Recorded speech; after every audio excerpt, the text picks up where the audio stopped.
उम्मीद और उम्मीद के पूरे ना होने पर मायूसी, ये जिंदगी के वो दो पहलू हैं जो साथ साथ चलते हैं। और अगर मायूसी लंबी हो जाए तो रास्ता भटकने की गुंजाइश बढ़ जाती है। इंसान हर मुमकिन कोशिश करता है इस मायूसी से पीछा छुड़ाने की, और अक्सर इस जद्दोजहद में अपने किए के परिणामों के बारे में सोचता ही नहीं है, और कभी कभी खुद ब खुद अपनी कब्र खोदने निकल पड़ता है, और अपनों के साथ रहते हुए भी मीलों दूर एकांतवास में जीने लगता है। क्राइम पेट्रोल का आज का ये एपिसोड ऐसी एक कहानी को दर्शाता है जहां वास्तविकता उम्मीदों के विरुद्ध थी। हरीश, आंखें खोलो ना प्लीज। प्रतिमा ठीक हो जाएगा, ठीक हो जाएगा। हरीश उठो ना, कुछ बोलो। हरीश प्लीज। क्या हुआ इन्हें? ये चोट कैसे लगी? पता नहीं सर। डॉक्टर साहब प्लीज मेरे हस्बैंड को बचा लीजिए। देखकर तो लग रहा है कि किसी के साथ मारपीट हुई है। सिस्टर, इस केस के बारे में पुलिस को इन्फॉर्म कीजिए। अब बात हरीश, सब ठीक हो जाएगा प्रतिमा, ठीक हो जाएगा वो। डॉक्टर का कहना है कि हरीश को मारपीट हुई है। इसके बारे में आपको कोई जानकारी है? किसी के साथ झगड़ा वगैरह? नहीं सर, एक्चुअली चौल के बाहर हरीश हमें इसी हालत में मिले थे। साहब, हमारी चौल के पास में एक पार्किंग लॉट है जहाँ मैं अपना रिक्शा खड़ा करता हूँ। आज भी जब रिक्शा खड़ा कर रहा था तो मैंने देखा कि हरीश, हरीश, क्या हुआ रे तेरे को? हाँ? हरीश बोलना।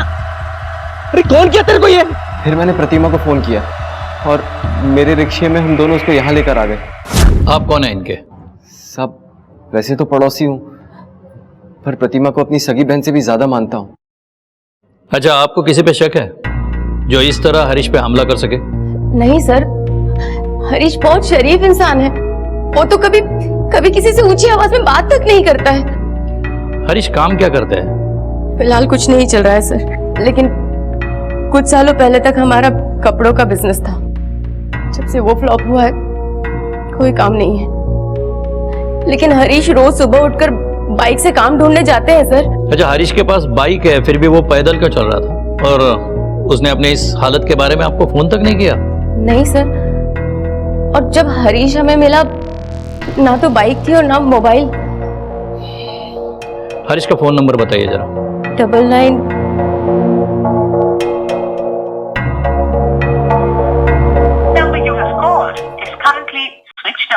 सर फोन नहीं लग रहा है, स्विच ऑफ है। एक काम कीजिए, उसके बाइक के डिटेल्स बताना। Bike number MH 094477। डॉक्टर साहब, सॉरी, हम उन्हें नहीं बचा पाए।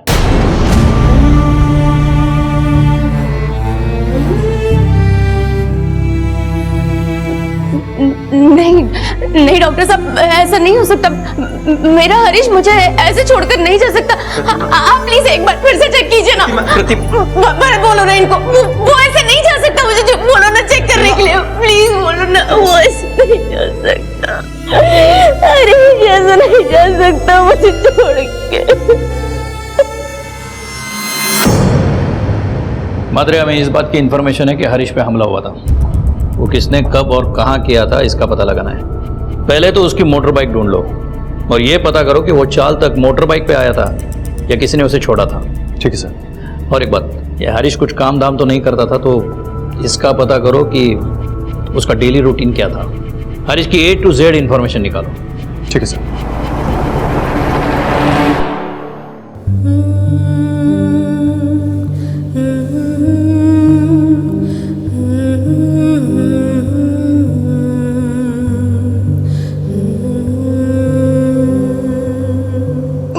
मम्मा आ गई।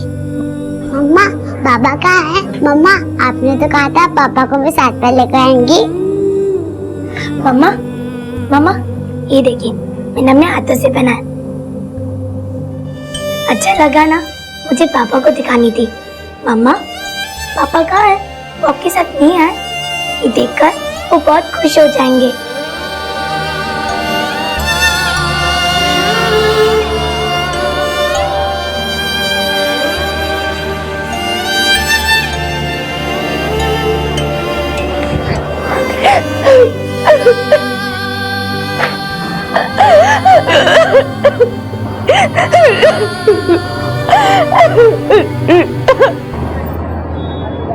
आइए सर, यही है वो बैग। सर ये हरीश की ही बाइक है, क्योंकि हमें जो भी डिटेल्स मिली थी सब मैच कर रही हैं सर। सर ये देखिए, ये इंडिकेटर भी टूटा हुआ है और ये नंबर प्लेट भी टेढ़ा है, और सर ये बैकलाइट के ऊपर का फाइबर ये भी टूटा हुआ है सर। एक्सीडेंट हुआ है मतलब अनबन हुई होगी। कहाँ से उठाई है? सर यही अपने डिंडोशी नाके से।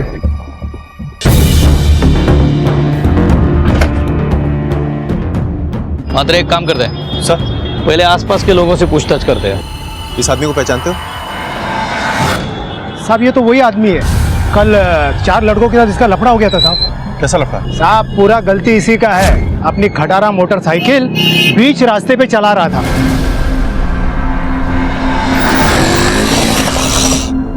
और फिर साहब उनकी हट गई और फिर झगड़ा हो गया था। अबे दिखाई नहीं देता क्या बे? कहाँ चला रहा है गाड़ी? अबे तुझे सुनाई नहीं देता बहरे? तब से ऑन नहीं जा रहे। अरे तेरे बाप की सड़क है क्या? अबे बाप नहीं जा रहा है। हाथ क्या लगा दे? हाथ क्या लगा दे? अबे पकड़ पकड़, समझता नहीं? गाड़ी दे बे। अच्छा, इस आदमी का जिन 4 लड़कों से झगड़ा हो रहा था तुम उनको जानते हो? यहीं कहीं रहते वो लोग? नहीं नहीं साहब, उनको नहीं जानते हम। ठीक। इसे देखा है कहीं? हाँ साहब, कल इसी का तो 4 लड़कों के साथ खूब मारा मारी हो रही थी। रोड तेरे बाप की है कि तेरे खून में खराबी है? तो क्या बोला? खून में खराबी है सब? क्या बोला मैं? हाथ क्या लगा दे? हाथ पकड़ पकड़, छोड़ बस साले को, छोड़ साले। अच्छा, उन लड़कों को पहले कभी देखा था यहाँ? नहीं नहीं साहब, उनको पहले कभी नहीं देखा। ये झगड़ा शुरू किसने किया था? साहब किसी पुरानी बात पर झगड़ा चल रहा था। अबे अंधा बह रहा है क्या तू? एक बात तुझे समझ में नहीं आती? भूसा भरा है तेरे दिमाग में? तेरे बाप का नौकर नहीं हूँ जो तेरे कहने पे चलाऊंगा, समझ गया ना? सड़क क्या तेरी बाप की है? यार ये खर्चा पानी लिया बिना मानेगा नहीं क्या? ठगड़ा। अच्छा, तुमको याद है कि उन लड़कों की कार किस रंग की थी? सफेद रंग की थी साहब। साहब बाइक तो पहले से खटारा हालत में थी, मारपीट में और भी टूट गई थी, इसलिए वो पैदल ही चला गया। किस तरफ गया था? इस तरफ गया था साहब। साहब उसके जाने के बाद वो लड़के फिर से आए, उसको ढूंढे लेकिन वो नहीं मिला, तो लड़के लोग चले गए। इतनी पूछताछ के बाद भी कुछ हाथ नहीं आया। सभी आए विटनेसेस अलग अलग बात बता रहे हैं, सिवाय एक बात के कि हरीश का जिनके साथ झगड़ा हुआ था वो 4 लोग थे और वो एक वाइट कार में आए थे। सर मुझे लगता है कि ये मामला रोड रेज का है, क्योंकि हरीश की पत्नी प्रतिमा भी यही कह रही थी कि हरीश की किसी के साथ कोई दुश्मनी नहीं थी। अगर ये मामला रोड रेज का है फिर भी हमें पूछताछ तो करनी पड़ेगी, क्योंकि हो सकता है कि रोड रेज का फायदा लेकर कोई अपनी आपसी दुश्मनी निकाल रहा हो। मात्र एक काम करो सर, यहाँ के सीसीटीवी फुटेज चेक करो और आसपास के गैरेज में पूछताछ करो पिछले 36 घंटे में कोई व्हाइट कार रिपेयरिंग के लिए आई है या नहीं।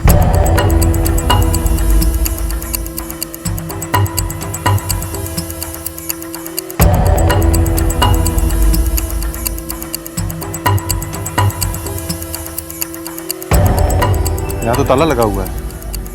पाटिल सर। पता करो कि यहाँ पर ताला क्यों बंद है। Okay sir.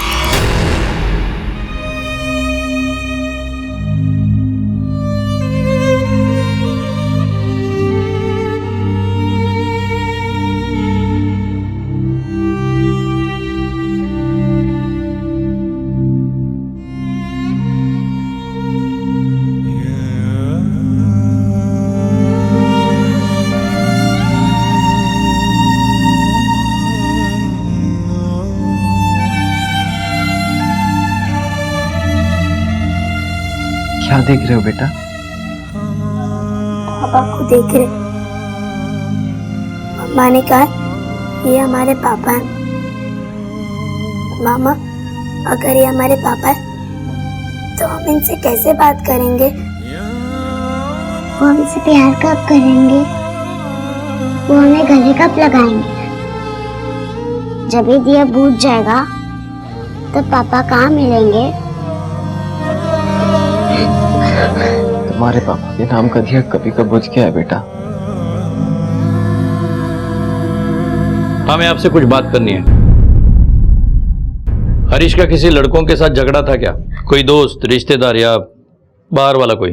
सर मैंने आपको पहले ही बताया है, ऐसा पॉसिबल ही नहीं है। मेरा हरीश ऐसा था ही नहीं। जरा अपने दिमाग पे जोर दीजिए, वो भी ऐसा कोई जिसके व्हाइट कलर की कार हो। नहीं सर।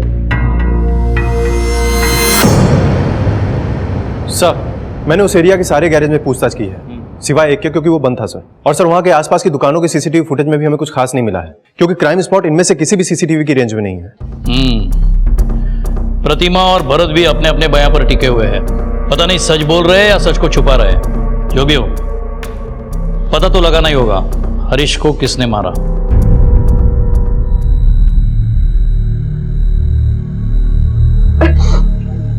मैं जानता हूँ ये सही टाइम नहीं है बात करने का, लेकिन तुझे याद है ना आज अपन लोगों को जाना है। भरत कैसी बातें कर रहा है तू? ऐसे कैसे चलेगा प्रतिमा? अभी हरीश के जाने के बाद ये सब और जरूरी हो गया है। हमारे पास इसके अलावा कोई रास्ता नहीं है।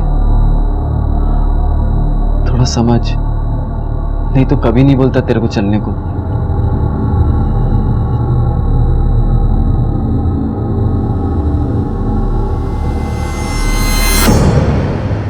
सर, ये रही हरीश मोहिते की पोस्टमार्टम रिपोर्ट। सर, इस रिपोर्ट के मुताबिक हरीश की मौत सर पे किसी रॉड जैसी चीज के वार से हुई है। मात्र लेकिन आई विटनेस में से किसी ने भी रॉड का जिक्र नहीं किया।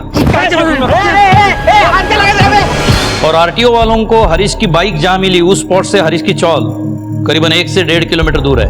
और जिस इंटेंसिटी से उस पे वार हुआ है, इसके बाद इतनी दूर चल के जाना इम्पॉसिबल है। सर, इसका मतलब कि झगड़े के बाद हरीश के सर पे रॉड मारा गया है। पीएम रिपोर्ट देखने से तो यही लगता है।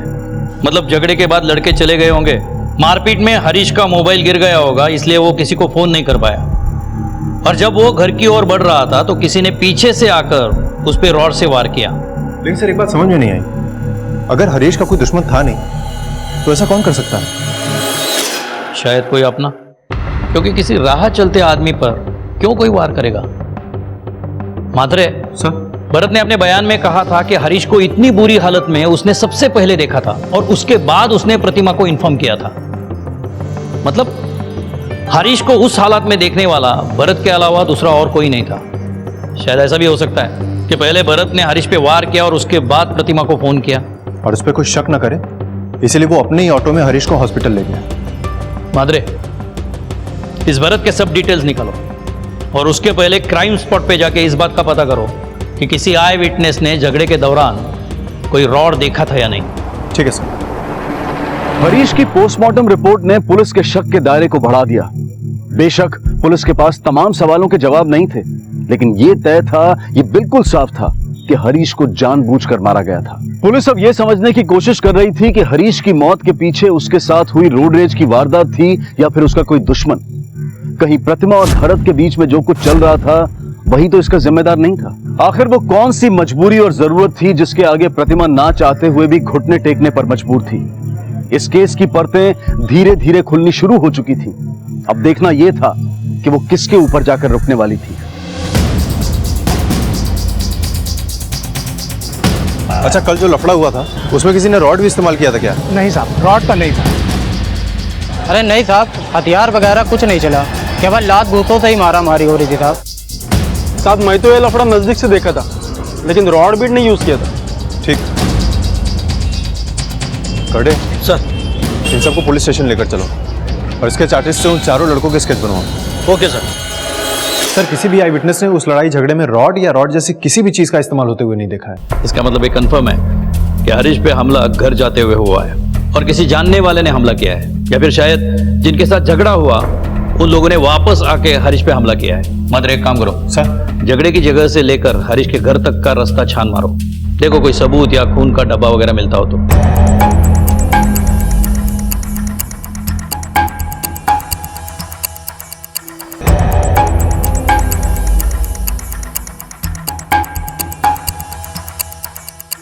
अरे सुनो।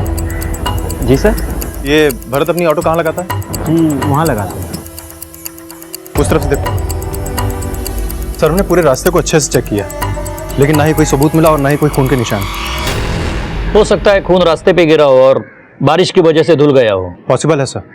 और सर, हमने वो पार्किंग लॉट भी चेक किया है जहाँ पर भरत अपना ऑटो पार्क करता है, लेकिन वहाँ पर भी कुछ नहीं मिला है सर। इसका मतलब हमला करने वालों में किसी अनजान इंसान के चांसेस कम है।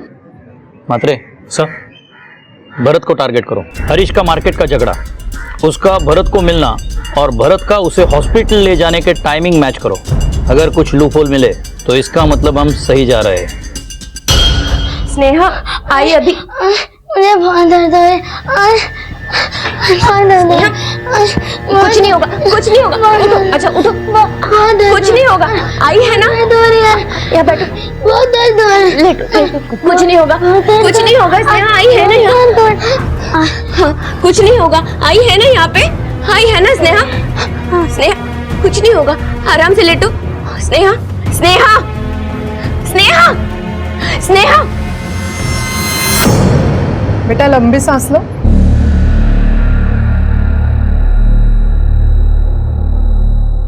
डॉक्टर प्रतिमा 1 मिनट।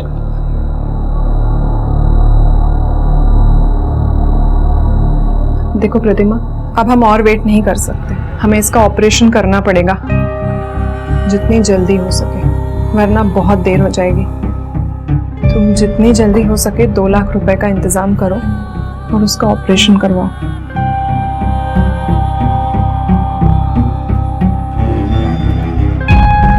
और यदि कोई भी इमरजेंसी हो तो मुझे फोन करो, ठीक है? भरत, मुसीबतें खत्म ही नहीं हो रही हैं। पता नहीं कब तक हमें मजबूरी में ये सब करना पड़ेगा। तू टेंशन मत ले, सब ठीक हो जाएगा।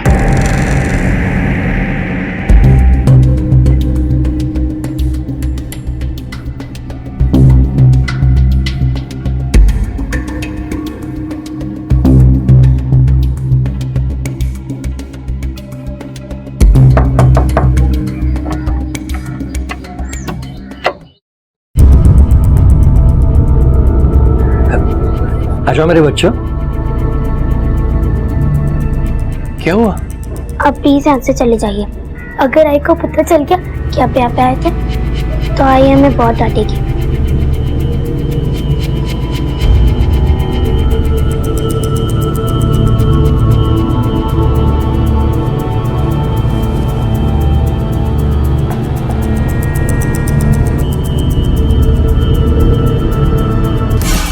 उस दिन जो झगड़ा हुआ था, ये आदमी था क्या वहां पे? नहीं साहब, ये आदमी नहीं था।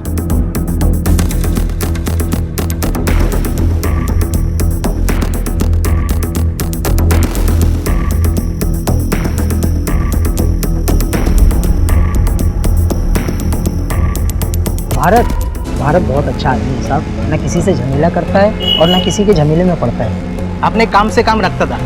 प्रतिमा के अलावा उसका किसी से लेना देना नहीं है साहब, और अपनी सगी बहन से ज्यादा उसको मानता है। क्या भरोसा साहब आजकल के लोगों का, नाम के लिए मुंह बोले भाई बहन लगते, अंदर से क्या चलता है क्या मालूम। कहीं वो औरत सच तो नहीं कह रही? ये मुंह बोले भाई बहन के आड़ में कुछ और तो नहीं चल रहा? और हरीश का खून इस आड़ का नतीजा तो नहीं? और सर यहाँ पर काफी लोगों का कहना है कि प्रतिमा भरत के साथ हरीश से भी ज्यादा वक्त गुजारती थी, और ये सिलसिला अब भी चल रहा है। सर आखिर क्या वजह हो सकती है इस मेल में? पुलिस इंक्वायरी चल रही है, और ऐसे में हमारा ये सब करना, तुम्हें नहीं लगता अगर किसी ने देख लिया तो हम लोग फंस जाएंगे? अरे तू टेंशन काहे को लेती है? कोई नहीं देखेगा, मैं सोच समझ के प्लान किया है। आज जाना कहाँ है? 3 नंबर, और हाँ, कम से कम 50 का जुगाड़ करके लाना इस बार। प्रतिमा बहुत मिलनसार थी साहब। घर में पैसे की मारामार होने के बावजूद वो सब कुछ अच्छे से संभाल लेती है साहब। और ये हरीश आदमी कैसा था? वो तो 1 नंबर का निकम्मा है साहब, बस दिन भर इधर उधर घूमता रहता है, काम धाम तो कुछ नहीं करता है। बस ये दारू की लत लगा ली है उसने अपने आप। हरीश संभाल के। हरीश क्या दिखाना चाहती है? कि मैं बेवड़ा हूँ और तू बहुत शरीफ है। तेरी वजह से हो गया हूँ मैं बेवड़ा। चलो हरीश। जिंदगी बर्बाद करके रख दी तूने मेरी। गाली गलौज तो रोज का था साहब। अभी काफी दिनों से वो उसे पीटने भी लगा था, और वो बेचारी उफ तक नहीं करती थी। क्या ये रोज रोज वही सब्जी? क्या दिखाना चाहती हो तुम? मैं निकम्मा हूँ, अच्छा खाना भी नहीं खिला सकता? नहीं चाहिए तुम्हारा खाना। क्या हुआ आई? पापा कहाँ चले गए? बड़े ताज्जुब की बात है, हरीश के इतने टॉर्चर करने के बाद भी प्रतिमा को उससे कोई शिकायत नहीं है। ऐसी कौन सी मजबूरी, कौन सी कमजोरी है कि प्रतिमा ये सब बर्दाश्त कर रही थी? सर, जब हमने प्रतिमा से हरीश के बारे में पूछा था, तब भी उसने हरीश को शांत और शरीफ आदमी बताया था। नहीं सर, वो झूठ क्यों बोलेगी? इसी का तो पता करना है मात्रे। ऐसे कौन से वीकनेस, कौन से रहस्य प्रतिमा के साथ इस तरह जुड़े हुए हैं कि वो हरीश का टॉर्चर भी सह रही थी?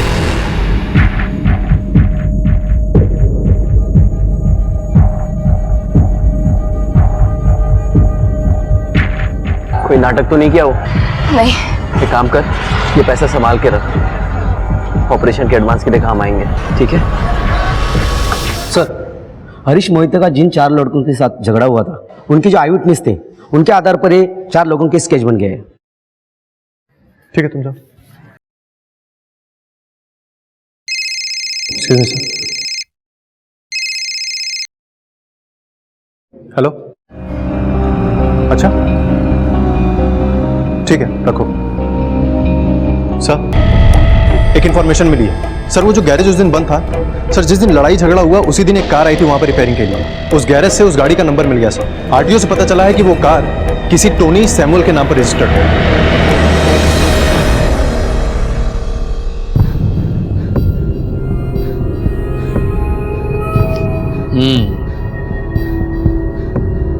चलो अब डिटेल में बताओ, क्या क्या हुआ था उस दिन? सर उस दिन झगड़ा हुआ था, पर गलती उस बाइक वाले की थी। वो बहुत ही स्लो चला रहा था। मैं बहरा है क्या? हमने उसे कई बार हॉर्न भी मारा, पर वो जानबूझ कर साइड नहीं दे रहा था। मैं हट नहीं रहा यार इसकी तो।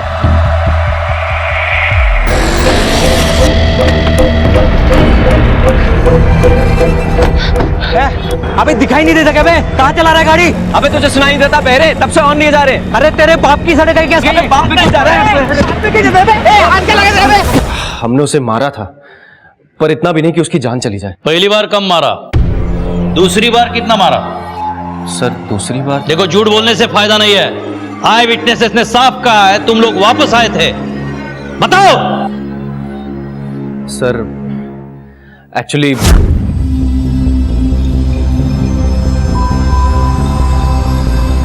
आगे जाने के बाद हमें लगा कि हमें उसे और सबक सिखाना चाहिए, इसलिए हम वापस आए। पर सर, हमने उसे बहुत ढूंढा, वो मिला नहीं। फिलहाल तुम जा सकते हो, लेकिन ये केस सॉल्व होने तक ये शहर छोड़ के नहीं जाना, समझे? जाओ। पाटिल सर, लक्ष ठेवा चौकांवर।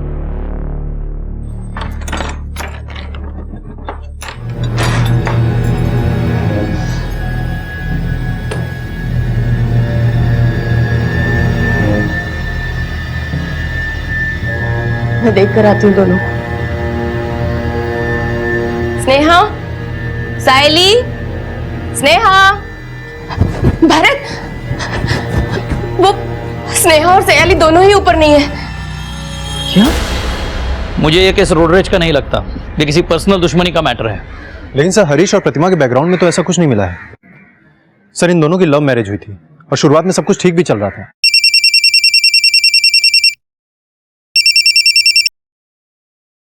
हेलो,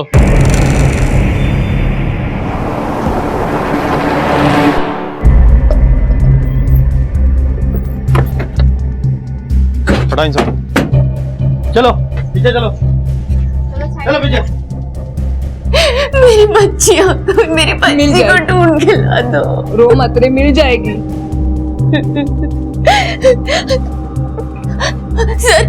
सर मेरी बच्चियां गुम हो गई है सर। प्लीज आप अपने आप को संभालिए, हम पूरी कोशिश करेंगे आपके बच्चों को ढूंढने की। आप में से किसी ने देखा है बच्चों को किसी अनजान आदमी के साथ जाते हुए? थोड़ी देर पहले दोनों बच्चियां आई थी, मैं ये समझा कि रोज की तरह खेलने जा रही हैं। वो दोनों जा रही थी तो मैंने स्नेहा से पूछा भी कि तुम्हारी तबीयत ठीक नहीं है तो कहाँ जा रही हो, लेकिन वो बोली कि अब वो ठीक है और दोनों निकल गए। मात्रे, दोनों बच्चों के फोटो सर्कुलेट करो। और मुझे मालूम है कि स्नेहा सायली किसके साथ गई।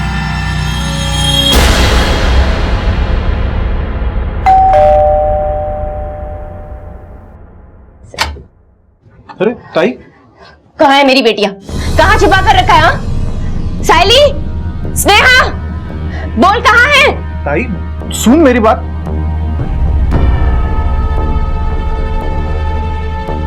मम्मा, हम अपनी मर्जी से नहीं आए, नाना में जबरदस्ती लेकर आए।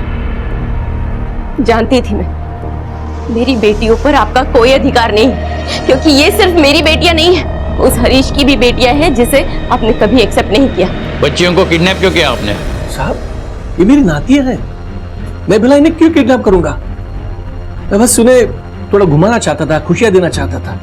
और साहब मैं बिना बताए इसलिए लेके आया कि प्रतिमा मुझे इन्हें मिलने नहीं देती थी।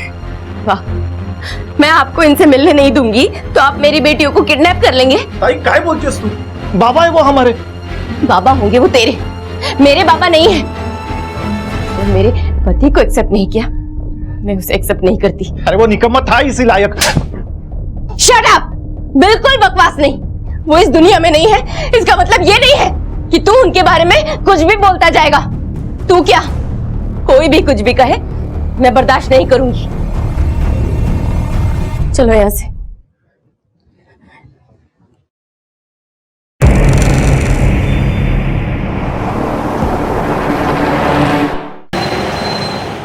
प्रतिमा को हरीश के लिए अपने पिता से लड़ते हुए देखकर मुझे नहीं लगता वो हरीश के खिलाफ कुछ कर सकेगी। और ये भरत और प्रतिमा का रिलेशन हम कुछ ठीक तरह से समझ नहीं पा रहे हैं, और ये रिलेशन नाजायज होने के चांसेस बहुत कम हैं। सर अगर ये प्रतिमा वाला पर्सनल एंगल निकाल भी दिया जाए तो फिर हरीश को मारा किसने होगा? इस केस में और एक पर्सनल एंगल आ गया है, प्रतिमा के पिता अशोक और भाई अश्विन का। ये दोनों हरीश से बहुत नफरत करते हैं। हो सकता है दोनों में से किसी ने या दोनों ने मिलकर हरीश को मारा हो। एक काम करो सर, दोनों की डिटेल्स निकालो और देखो दोनों के नफरत की हद कहां तक है। ठीक है सर।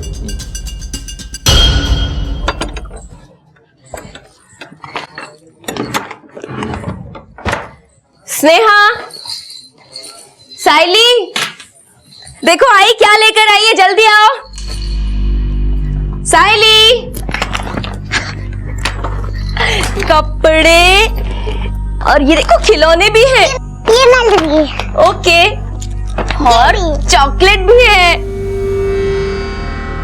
अच्छी है ना? हाँ।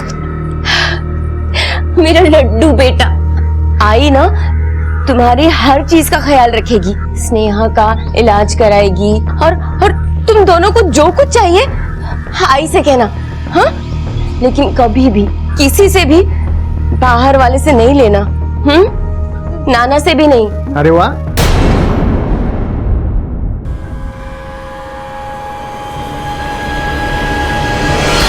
सर ये हरीश की कंपनी में मैनेजर है। Thank you sir. सर इनका कहना है कि अशोक ये कभी नहीं चाहता था कि हरीश और प्रतिमा की शादी हो। सर शादी के पहले और शादी के बाद में भी इन लोगों में आपस में कभी नहीं बनती थी। यहां तक कि एक बार ऑफिस में अश्विन ने हरीश पर हाथ भी उठा दिया था सर। अभी पिछले महीने की बात है सर। अरे तुम्हारी औकात नहीं थी तो शादी क्यों की मेरी बेटी से, और कितना दुख दोगी मेरी बेटी को। देखो मैं बोलता हूं वैसे करो, उसे डिवोर्स दो और आजाद करो। इसके बदले में तुम्हें जो भी चाहिए ना हम देंगे। मुझे प्रतिमा के सिवाय और कुछ नहीं चाहिए, और आप ये डिवोर्स का ख्याल अपने दिमाग से निकाल दो। ये प्यार से समझा रहे तो समझ जा, अलग हो जा उससे, वरना मुझे और भी तरीके आते हैं अलग करने के। देखते हैं कितना दम है तेरे तरीकों में। तू जाता रहता आता नहीं। तब ये सब करने के लिए सही वक्त और सही समय नहीं है। ठीक है, तुम जा सकते हो। ठीक है sir. Excuse me sir. Hello, अच्छा ठीक है रखो। सर एक इंफॉर्मेशन मिली है, हरीश का जिन 4 लड़कों से झगड़ा हुआ था वो सब नेशनल कॉलेज के स्टूडेंट हैं। और सर खास बात यह है कि अश्विन भी उसी कॉलेज का पास आउट है। इसका मतलब अश्विन से बात करने का टाइम आ गया। तुमने अपनी बेटियों को बताया कि ये सब हराम की कमाई से आया है? नहीं, अब मैं बता देता हूं। देख बहुत हो गया, मुझसे पंगा मत लेना वरना वरना क्या? क्या कर लेगा तू? देख लूंगा तुम दोनों को, ऐसी हालत करूंगा ना सोच भी नहीं सकते। चल चल निकल इधर से, समझा ना, जो करना कर ले। देख लूंगा, चल।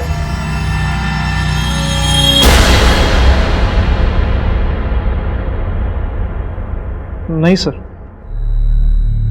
इन चारों में से किसी एक को भी नहीं जानता मैं।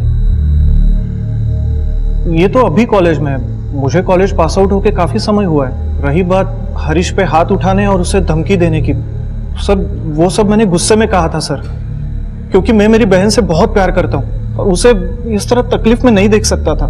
लेकिन इसका मतलब ये नहीं मैं हरीश का खून करवा सकता हूँ। ठीक है, तुम जा सकते हो। मात्रे सर ये अश्विन, अशोक, भरत और प्रतिमा के पीछे सिविल में अपने आदमी लगाओ। हो सकता है इन चारों में से कोई एक ये केस सॉल्व करने में हमारी मदद करे। ठीक है सर। हरीश के कत्ल के केस में हर खुलासा एक बंद गली में जाकर खत्म हो जाता था। पुलिस की तमाम कोशिशों के बावजूद कातिल उनके शिकंजे से दूर था। संदिग्धों में सबसे ऊपर प्रतिमा नजर आ रही थी। प्रतिमा और भरत का रिश्ता भी शक के घेरे में था। कोई प्रतिमा के साथ मारपीट करता तो कोई उसे धमकाता, जबकि उसके आस पड़ोस के लोग ये मानते थे कि प्रतिमा सभ्य और सुशील है, अपनी बेटियों पर जान छिड़कती थी और वो अपने पति से भी बेहद प्यार करती थी। आखिर इन सभी रूपों में से प्रतिमा का असली रूप कौन सा था? इन सारे सवालों के बीच एक और हादसा हुआ। साइली को किसी ने अगवा कर लिया और शक सीधे अशोक प्रभु पर जा टिका। साइली कहाँ है? मुझे नहीं पता। झूठ बोल रहे हैं ये सर, मेरी बेटी को इन्होंने ही छुपा कर रखा है। सॉरी मिस्टर अशोक, हमें आपके घर की तलाशी लेनी पड़ेगी। ढूंढो।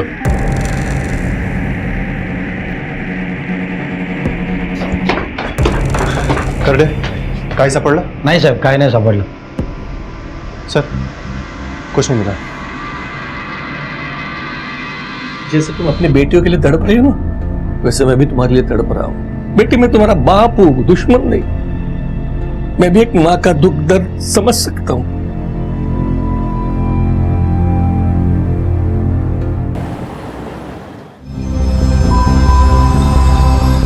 सुनिए, प्रतिमा का घर कौन सा है? अरे ओ, तू बाहर आती है या मैं अंदर आऊं? तेरी तो यहाँ है तू। आज इसी अपने यार को भेजा था ना मेरे पति को फिर से लूटने के लिए। अरे आप हैं कौन और यहाँ ऐसे चिल्ला क्यों रही हैं? अच्छा, तो तू मुझे नहीं जानती, मेरे पति को तो जानती है ना, जिसके पैसे तू उड़ाती है। हाँ, अरे कितनी भूख है तुझमें, इसकी हराम की कमाई खाता है ना तू। ए मैडम, तू बड़ी औरत होगी अपने घर की, इधर चाली के लोगों को बदनाम करने का नहीं। वो शरीफ है, इसका मतलब ये नहीं कोई भी उसको दबाते जाए। चल निकल, फुट। अभी तो मैं जा रही हूँ, लेकिन तुझे ना मैं देख लूंगी। तू बाहर निकल यहाँ से। तुझे तो ना मैं देख लूंगी। मेरा घर तोड़ेगी तू, कमी नहीं खाएगी। सर, मैंने उसके घर जाकर झगड़ा किया था, पर आप ही बताइए मैं और क्या करती।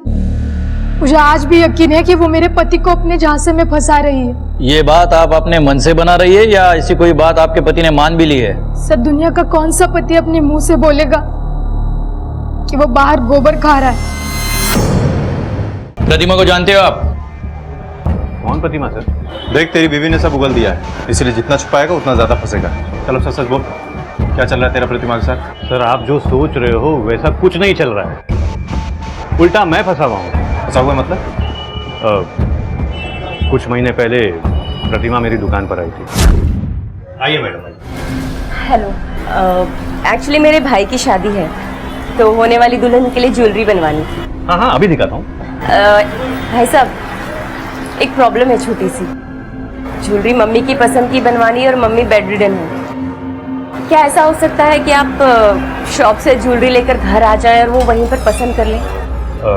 मैडम, एक्चुअली हम लोग ज्वेलरी ऐसे किसी के घर नहीं ले जा सकते हैं। हाँ, लेकिन मैं डिज़ाइन लेकर आपके घर ज़रूर आ सकता हूँ। वो डिज़ाइन देखेंगी, पसंद करेंगी और आप ऑर्डर दे सकते हैं। हाँ, ये भी ठीक है। आप मुझे पेन पेपर दे दीजिए, मैं एड्रेस दे देती हूँ। श्योर।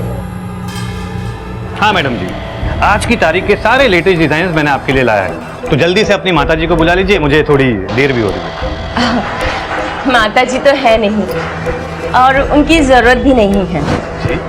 और अब जो मैं कहूंगी आपको वही करना पड़ेगा। समझ रहे हैं? अरे मैडम जी, ये क्या कर रही हैं आप? छोड़िए, छोड़िए मैडम जी, प्लीज छोड़िए मुझे। नहीं, छोड़िए। मैडम जी, ऐसा क्यों कर रही हैं आप?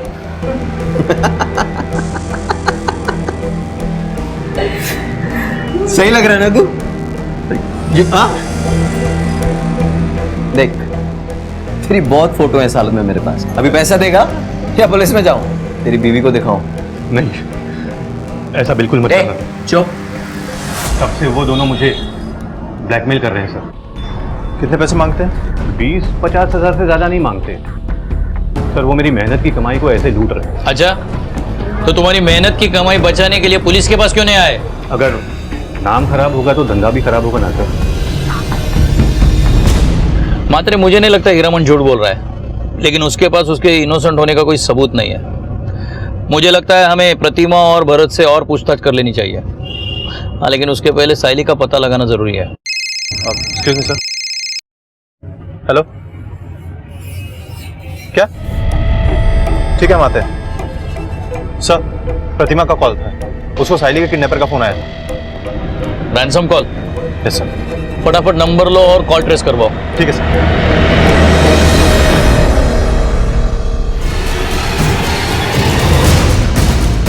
जी,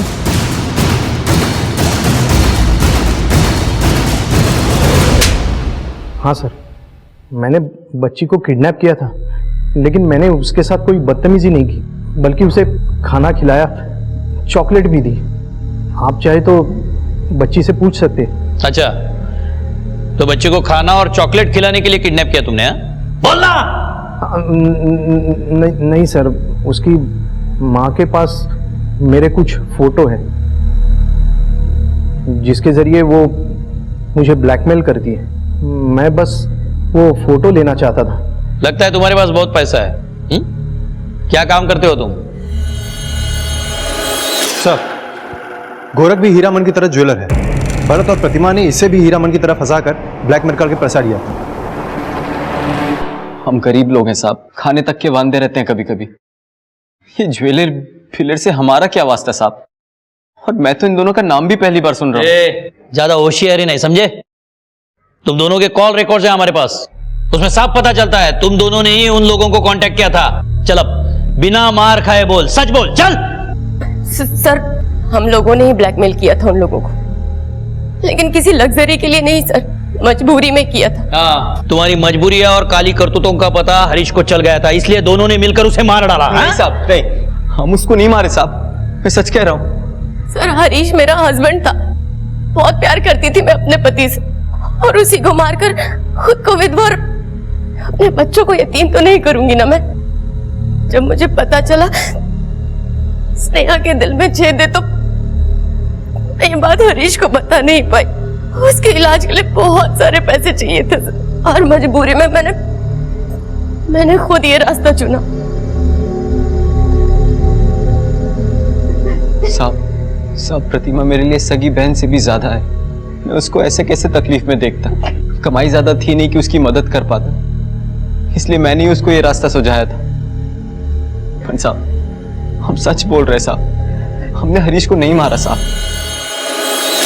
अगर इन दोनों ने नहीं तो किसने हरीश को मारा होगा? मात्रे कहीं ऐसा तो नहीं कि प्रतिमा से बदला लेने के लिए इन तीनों ज्वेलर्स में से किसी ने खून किया हो?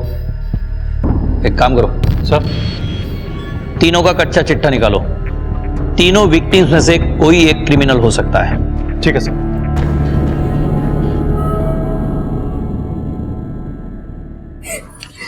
मम्मा, मम्मा, मम्मा, तेरी बेटियां देख तुझसे मिलने आई है।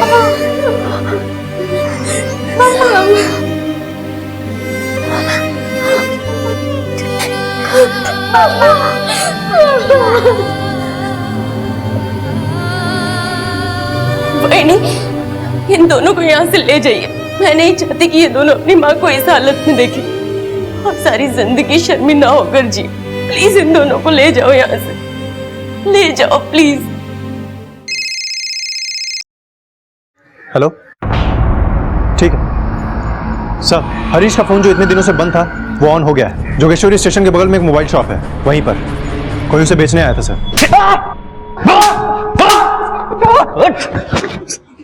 हमें पता है ये मोबाइल तुम्हारा नहीं है। चोरी किया ना तूने? हाँ, ये खून किया इसके लिए, एक आदमी को मारा। बोल क्या क्या किया और बोल। साहब, मैंने किसी को नहीं मारा है साहब, मैं सच बोलता है। वो मोबाइल मैंने चुराया साहब, पर किसी की जान लेके नहीं। वो तो मौके का फायदा उठा के साहब मैंने चुराया।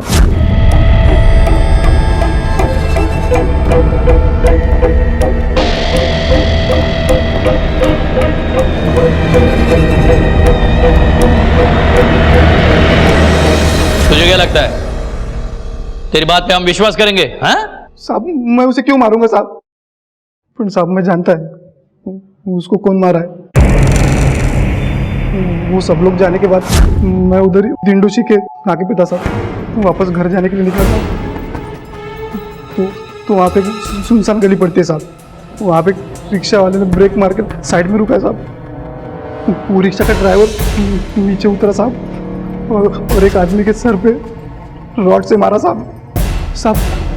जिस आदमी को उसने मारा था वो साहब वो वही आदमी था साहब जिसका डिंडोशी चौक पे लफड़ा होता साहब।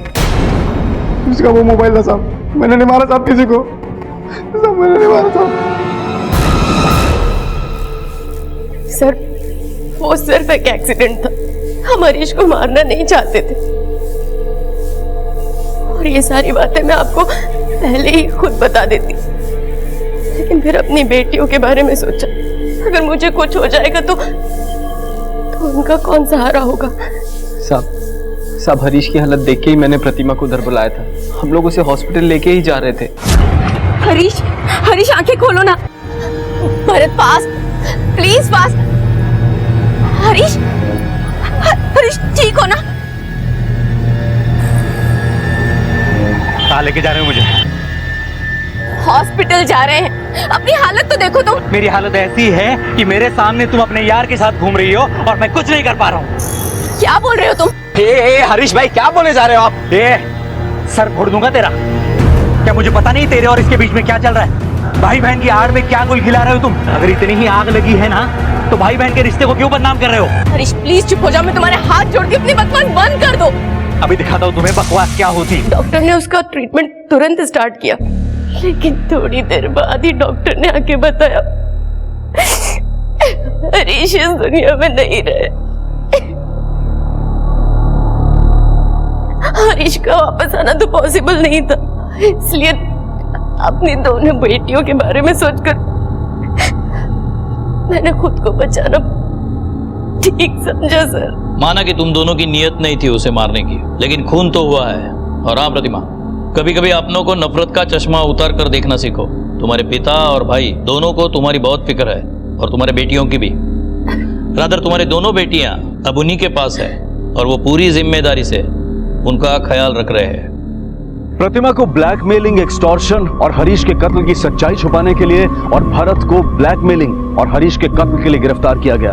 ये दोनों इस वक्त न्यायिक हिरासत में हैं। जिंदगी से उम्मीद रखना, सपने देखना जिंदा होने का सबूत है, लेकिन जरूरी यह है कि उन सपनों को अपनी मेहनत से पूरा किया जाए। और अगर किसी कारणवश सपने पूरे ना हो पाए तो निराशा में गलत रास्ता इख्तियार ना करें, क्योंकि गलत रास्ता कभी भी सही मंजिल तक नहीं पहुंचाता। अगर सुनीता रोहित का गैंग चला रही है तो सुनीता के कॉल रिकॉर्ड्स में उसका कोई ना कोई क्लू जरूर मिलेगा। सर कॉल रिकॉर्ड आ चुका है, शर के स्टडी कर रहा है। क्या है ये? नहीं मामा, मुझे ये बिस्किट नहीं खाना, मुझे आइसक्रीम खाना है। आयुष, मैंने बोल दिया ना एक बार, जो है वो खा ले चुपचाप, बाद में जो बोलेगा वो मैं दूंगी। कुसुम, क्या हुआ, क्या बात है? बोल रहे कि अगर कल तक 10 लाख रुपए नहीं दिए तो आनंद को मार देगा। क्या? कुसुम तू टेंशन मत ले, मैं हूं ना, हम लोग मिलके कुछ करते हैं। सर सुनीता के कॉल रिकॉर्ड में उस औरत की कोई लीड नहीं मिली, लेकिन इस कॉल रिकॉर्ड में ऐसे 3 नंबर है जिसपे सुनीता की बहुत ज्यादा बातें होती थी। किस किस के नंबर हैं?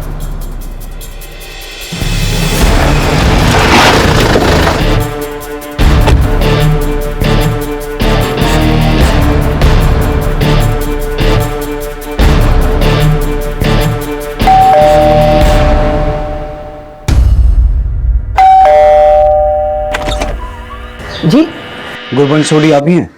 हाँ जी सर। है सर, नीलम यहीं रहती है, लेकिन अभी वो घर पे नहीं है। सर सुनीता से मेरी बात होती थी, लेकिन मुझे कोई आइडिया नहीं कि वो इस वक्त कहाँ होगी।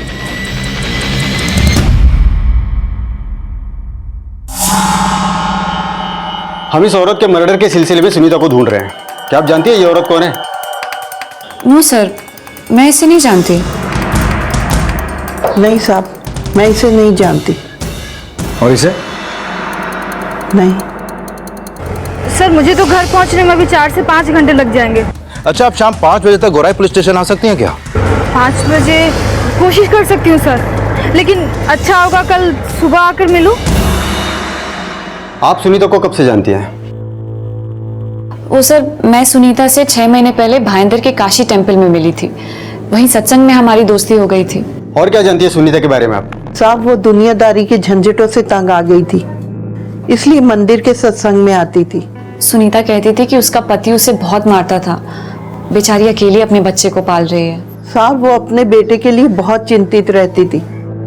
बस एक दूसरे के दुख दर्द की बातें करते करते उससे पहचान हो गई थी। आप सुनीता से आखिरी बार कब मिली थी? सब 1 हफ्ता पहले सत्संग में। हर मंगलवार को सत्संग होता है, वहीं मिली थी मैं लास्ट टाइम सुनीता से। सर नीलम तो घर में नहीं मिली, लेकिन मेरी उससे फोन पे बात हुई। वो कल सुबह थाने आएगी। सर उसका कहना है कि उसकी मुलाकात भी सुनीता से भाईंदर के काशी मंदिर में हुई थी। अगर ये तीनों औरतें सुनीता से काशी मंदिर में मिली तो वो सुनीता का उस औरत से जिसकी लाश हमें विक्रम के घर से मिली और उस किन्नर से क्या कनेक्शन हो सकता है? और उस औरत के मर्डर में सुनीता का वाकई में कोई हाथ है? एक टीम काशी मंदिर भेजो, सुनीता के बारे में और इंफॉर्मेशन निकालो। उसके कॉल रिकॉर्ड्स में जिस जिसके भी नंबर हैं सबसे पूछताछ करो। सर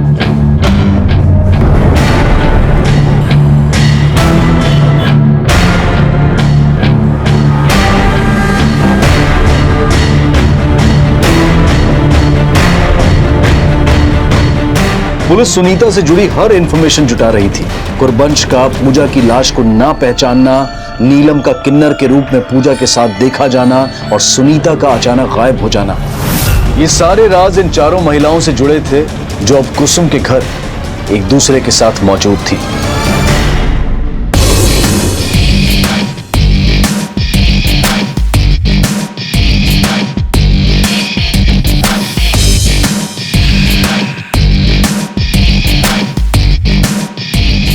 मम्मा अब तो हीरोइन लग रही हो। अरे बेटा, तूने ना अभी अपनी नीलम मासी का भेस नहीं देखा है। तेरी माँ से कम सुंदर नहीं लगती है। क्यों? सुनीता, मेरा बेटा घर में अकेला है। मैं घर जाना चाहती हूँ। मैं पुलिस को तुम लोगों के बारे में कुछ नहीं बताऊंगी। मौसी, मेरा आनंद तुम्हारे बेटे से ज्यादा मुसीबत में है। 10 लाख रुपए अरेंज करने हैं।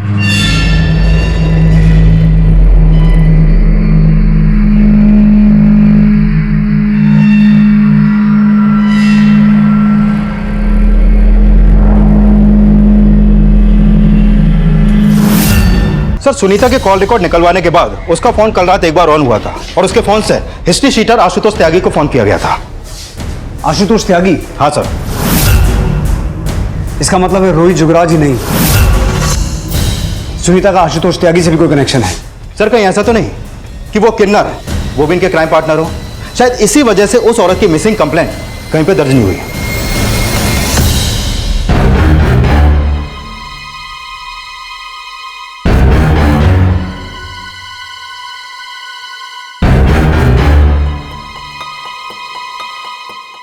पाटिल, हाँ फोटो दिखा। ये फोटो कब आया यहाँ पे? 2-3 दिन हो गए। क्यों, तू जानता है इसको?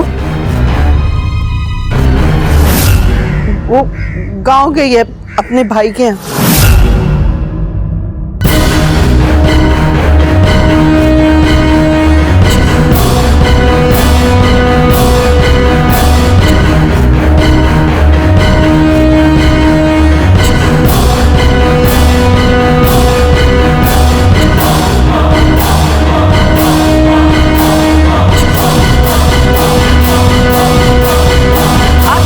डायल कर रहे हैं वो इस समय स्विच्ड ऑफ है। लग तो ऐसा ही रहा है कि सुनीता इस आशुतोष के साथ मिलकर अपना गैंग चलाती हो, लेकिन डॉक्टर विक्रम के घर कोई लूट नहीं हुई। और इस औरत की लाश हमें वहां क्यों मिली? अगर हम ये मान लें कि ये औरत इस गैंग की मेंबर थी तो इसकी हत्या क्यों हुई? ये अपराधी है, ये विक्टिम, ये तभी क्लियर होगा जब इनमें से कोई हमारे हाथ लगेगा। सर आशुतोष त्यागी का फोन ऑन हुआ है, अभी घोड़बंदर में एक्टिव है। आप जिस नंबर को डायल कर रहे हैं वो इस समय स्विच्ड ऑफ है।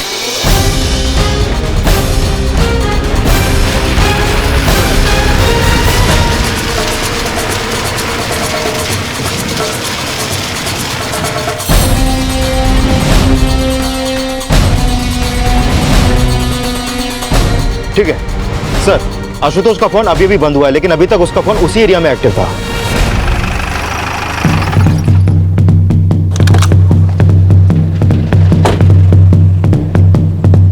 इसको देखा तूने यहाँ आसपास में कहीं पर?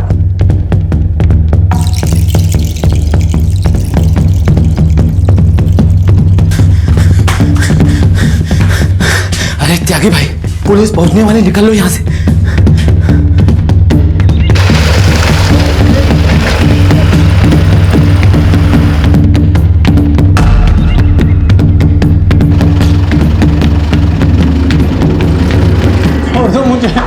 मुझे छोड़ दो, मुझे मत ले जाओ, कहीं छोड़ दो।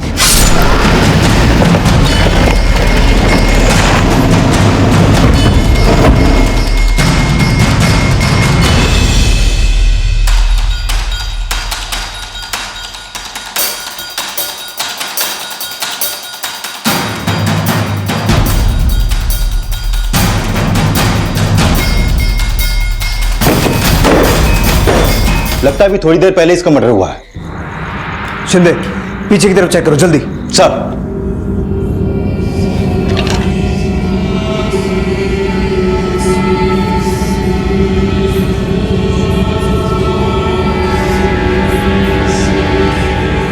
सर, कुछ नहीं मिला इसके पॉकेट में।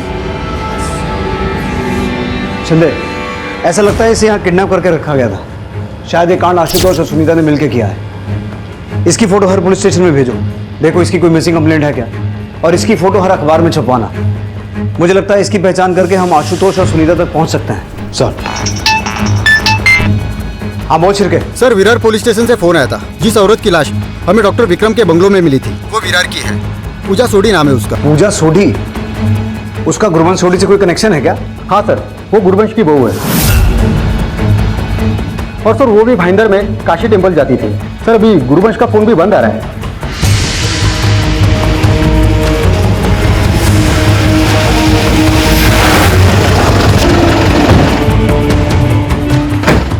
जैन सर। सर मैं इस्माइल से विरार पुलिस थाने से गुरवंश मौसी का पड़ोस में रहता हूँ सर। सर जिस दिन आपको पूजा की लाश मिली थी उस दिन मेरी मौसी से बात हुई थी, लेकिन जब पूजा का फोटो थाने में आया तब मैं छुट्टी पे था सर। Excuse me sir. हाँ बोलो सर। कदम ताला तोड़ो। सर।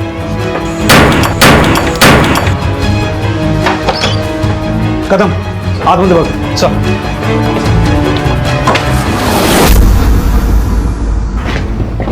दर्शन, दर्शन, दर्शन, दर्शन। सर ये दर्शन है, पूजा का पति। अगर ये गुरवंश का बेटा है तो इसे बांध के क्यों रखा था? सर ये ड्रग एडिक्ट है सर, बड़ी गंदी लत है इसको, और इसकी लत छुड़वाने के लिए पूजा भाभी और मौसी इसको बांध के रखते हैं। सर सास बहू दोनों बड़े नेक थे, घर घर में पापड़ अचार बेच के अपना पेट पाल रहे थे सर। सर मुझे ये समझ में नहीं आ रहा है कि पूजा भाभी के मर्डर के बारे में मौसी कुछ जानती भी या नहीं, क्योंकि मौसी मुझे बोली थी कि पूजा भाभी उसके भाई के घर गई है। सर एक मिनट। सर नीलम और कुसुम का फोन भी बंद है। इसका मतलब है पूजा के मर्डर में सुनीता ही नहीं, नीलम, कुसुम और गुरवंश का भी हाथ होगा। एक काम सर, सर इस तलब इसको परेशान कर रही है, इसको इलाज की जरूरत है। ठीक है, इसे हॉस्पिटल लेके जाओ, और गुरवंश के बारे में कुछ भी इंफॉर्मेशन मिले तो मला अपडेट कर। Okay sir.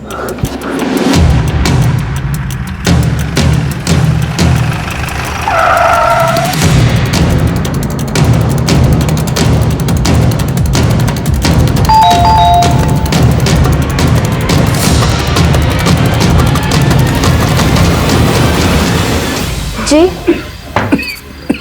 पापा, पुलिस आई है।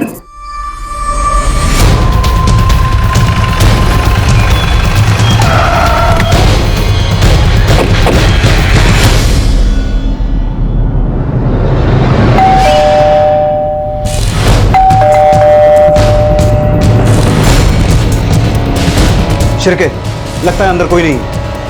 नीलम के लिए हम खुद परेशान है साहब, कल रात से वो घर नहीं आई है। वो इसलिए घर नहीं आई क्योंकि वो भाग गई। अगर तुम जानते हो कि वो कहाँ है तो बता दो। साहब हम कुछ नहीं जानते साहब, लेकिन उसने किया क्या है?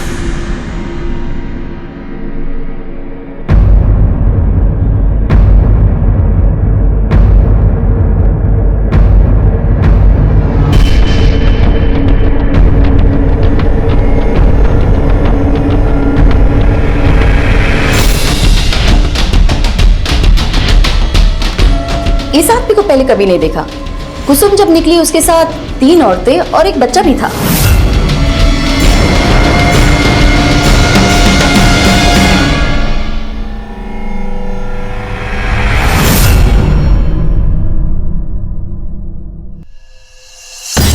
यही वो 3 औरतें थी? हाँ सर, यही औरतें थी। हाँ सर, मैंने भी एक बार दीदी को किन्नर के भेस में देखा था, पर उन्होंने कोई क्राइम नहीं किया था। उन्होंने तो एक ड्रामा कंपनी ज्वाइन की थी। ड्रामा नहीं, क्राइम ही कर रही थी वो, और अभी अपना फोन बंद करके फरार है। सब मेरी गलती है साहब, मेरे ताने सुन के ही शायद वो गलत रास्ते पे चली गई होगी। वो तो बेटा बनना चाहती थी साहब, लेकिन मैं बाप भी नहीं बन सका साहब, बाप भी नहीं बन सका।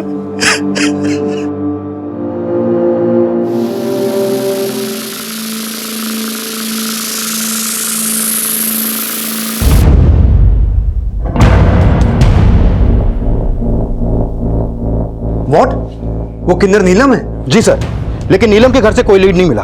उसके घर वाले ना तो सुनीता को जानते हैं और ना ही बाकी औरतों को। नीलम के परिवार पर नजर रखने के लिए कांस्टेबल की ड्यूटी लगाओ वहां। सर, कुसुम के साथ उस आदमी की फोटो मिली है जिसकी लाश हमें आशुतोष के अड्डे पे मिली थी।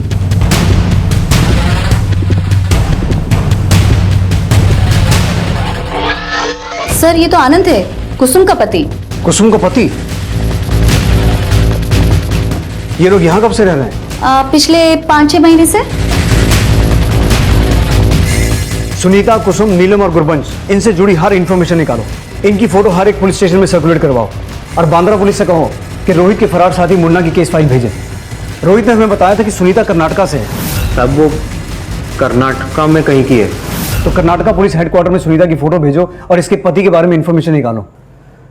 हो सकता है इन चारों के बारे में कोई लीड मिले। सर,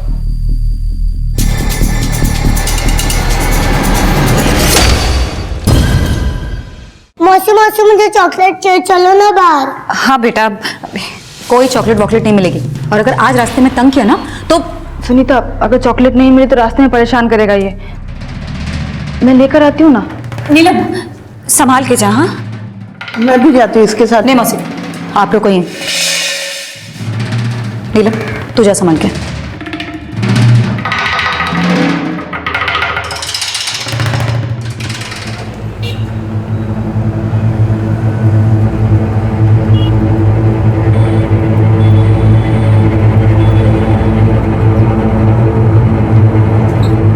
भैया बात छोटा वाला वो। सर सामने आया है कि सुनीता का आशुतोष से कनेक्शन है, और यह भी साफ है कि सुनीता कुसुम के साथ ही फरार हुई थी। लेकिन सर, अगर कुसुम आनंद की बीवी थी तो आशुतोष ने आनंद को क्यों किडनैप किया होगा? ये तो तभी क्लियर होगा चंदे, जब कुसुम और आनंद का असल रिश्ता सामने आएगा। सर, आनंद के फादर ने न्यूज़पेपर में आनंद की फोटो देखकर कांटेक्ट किया था। मैंने उन्हें बुला लिया। आयुष, तेरी चॉकलेट्स ये ले। कौन सी खोलूं?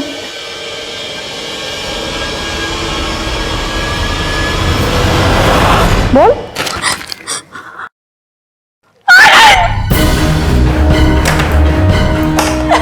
कुसुम, कुसुम हुआ? कुसुम क्या क्या हुआ बेटा?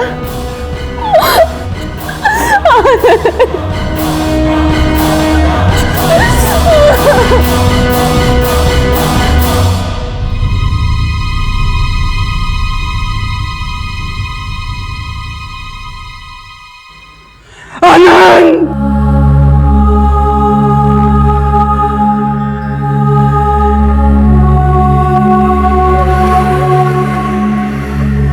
मैं भी अपनी पूजा को खो के तड़पती रही।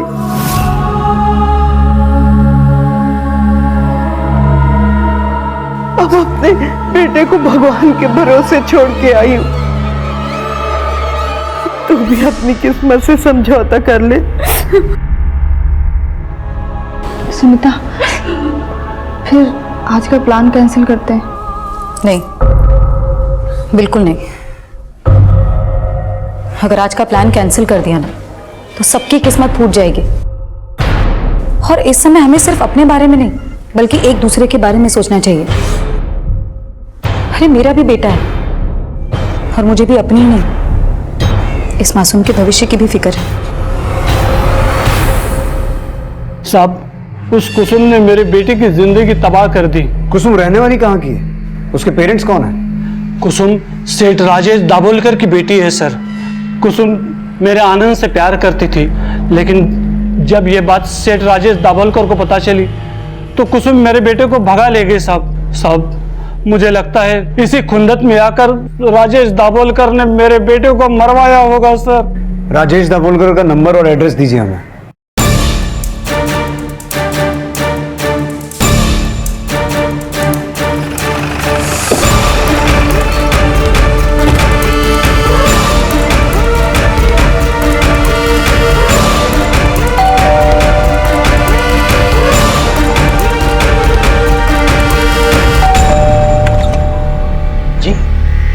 राजेश दाभोलकर। कौन है विनोद? अरे सर, नादान है मेरी बेटी, और उस लड़के ने न जाने कौन सी पट्टी पढ़ा दी, भाग गई उसके साथ। भाग तो वो अपने दहीसर वाले फ्लैट से भी गई, लेकिन आनंद के मर्डर में उसी का हाथ है या फिर आपने अपनी कोई दुश्मनी निकाली उससे? सर, गद्दारी उसने की थी मेरी बेटी को भगाकर। वैसे भी मैं अपनी बेटी से नाता तोड़ चुका हूं, तो उससे दुश्मनी निभाकर मुझे क्या मिलने वाला है? तो आप ये सफाई दे रहे हैं कि आप नहीं जानते कि कुसुम कहाँ है? कैसे जानूंगा सर? जब से वो उसके साथ भागी है, एक फोन तक नहीं किया उसने मुझे। अरे सर, मुझे तो ये भी नहीं पता था कि उस लफंगे के साथ इधर दहीसर में रहती है। ठीक है, अगर कुसुम आपको कांटेक्ट करे तो हमें इन्फॉर्म जरूर कीजिएगा। अगर आपको कुछ पता चले ना तो आप मुझे बताइएगा। मुझे पूछना है उससे, मेरी परवरिश में ऐसी कौन सी कमी रह गई थी जो उस आनंद के लिए वो अपने बाप को भी भूल गई।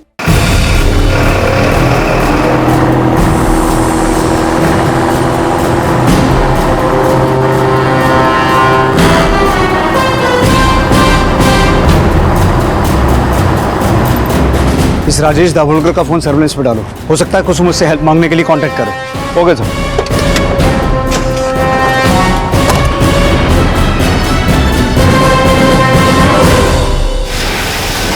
सर, मैंने डॉक्टर विक्रम से आशुतोष त्यागी के बारे में पूछताछ की, लेकिन उनको उसके बारे में कुछ भी नहीं पता।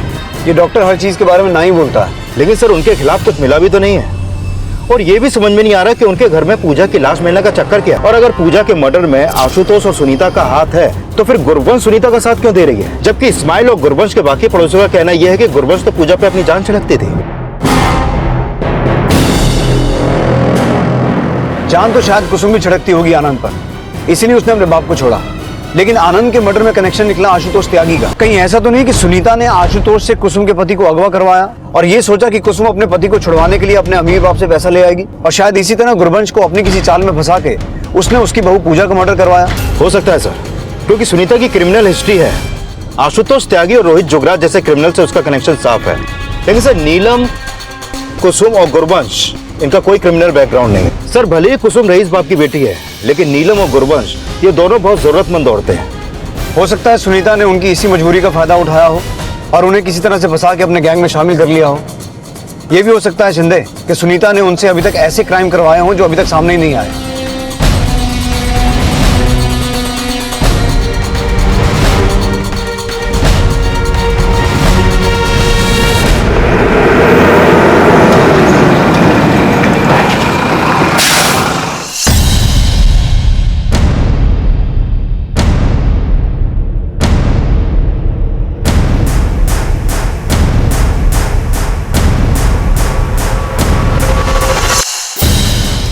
अब समझना ये होगा कि पूजा इनके गैंग की मेंबर थी या फिर पूजा के मर्डर के पीछे कोई और राज है।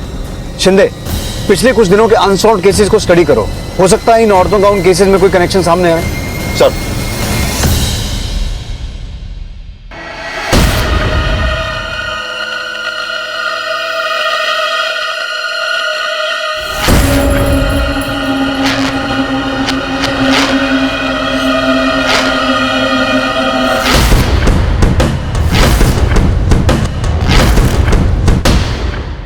साधारण सी दिखने वाली महिलाओं ने आखिर क्यों इस बच्चे का अपहरण किया? क्या उन्हें इस अपराध के लिए मजबूर किया गया था, या फिर इस अपराध के पैमाने में किसी साजिश का जाम भरा था? सुनीता, कुसुम, नीलम और गुरबंश की चौकड़ी का आखिर पूजा से असल वास्ता क्या था? 17 जुलाई की रात पूजा को किसने मारा था, और 18 जुलाई की सुबह उसकी लाश डॉक्टर विक्रम के घर में मिलने का क्या राज था? और इस सब का कुसुम के प्रेमी आनंद की किडनैपिंग और हत्या से क्या कनेक्शन था? सर, 1 महीने पहले अंधेरी के एक बंगलों में चोरी हुई थी। वो केस अभी तक अनसॉल्व्ड है। मैंने उस केस की फाइल स्टडी की। कुछ विटनेस के बयान के मुताबिक वहां चोरी से पहले एक सेल्स वुमेन और एक किन्नर को देखा गया था। हालांकि उनके स्केच नहीं बन पाए, लेकिन सर उनमें से एक बुड्ढी थी जिसका पूजा, गुरबंश और नीलम के साथ कनेक्शन है, और वहां एक टेम्पो भी देखा गया था। इसका मतलब है पूजा भी इन औरतों के गैंग की मेंबर थी, और 17 जुलाई की रात को ये पांचों औरतें डॉक्टर विक्रम के घर ताला तोड़ के घुसी थी।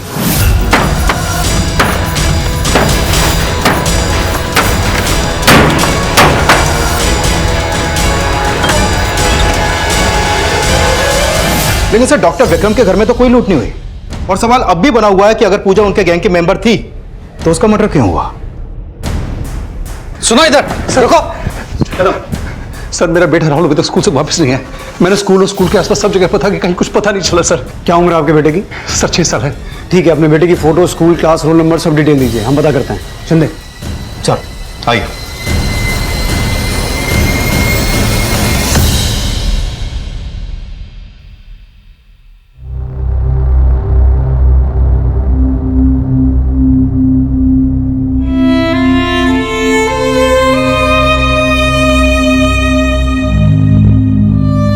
अरे वाह तनुजा बेटा, अब स्टोरी सुन रहे हैं।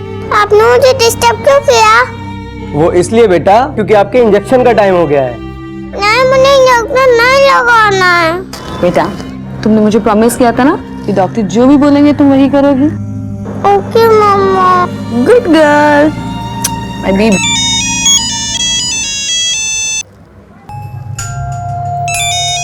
बेटा मैं 1 मिनट में आती हूँ। क्या राहुल गायब हो गया?